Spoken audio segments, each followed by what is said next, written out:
Chris in Shaftesbury, hello. Hello, Sheila. How are you? I'm fine, thank you, yes. What's been your Brexit journey? Has it changed?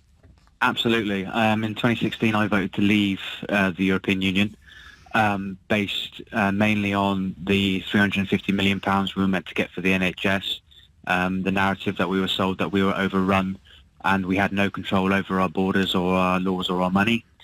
And as the year went on after the referendum, I started to listen to a lot more different media outlets and started to realise that everything that I was told just simply wasn't true.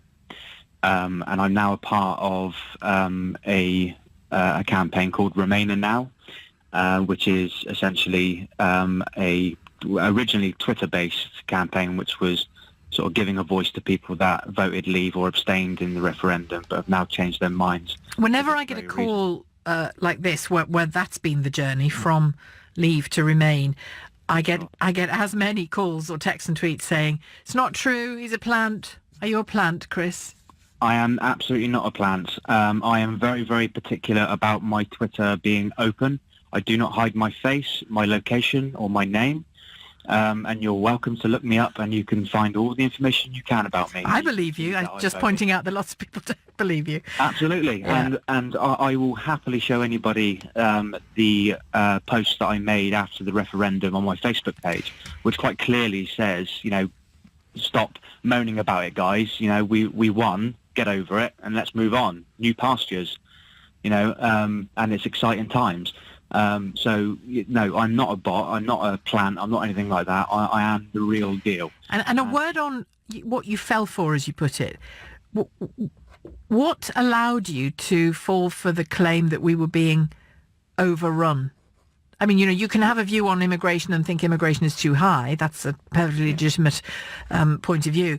But to describe Britain as being overrun, and with all the concomitant racism that sometimes goes with that. What made you fall for that? Well, I used to think that Nigel Farage was quite a nice lad. I thought he was a good guy, a really good politician, and I just thought, he's obviously the real deal, knows what he's talking about, and, he's open and honest with the people. Well, he's evidently a good politician, isn't he, given what he's achieved on the sort of shift in position. I will concede to that, yes, because he's obviously done very well in that regard, but he certainly doesn't have my trust anymore.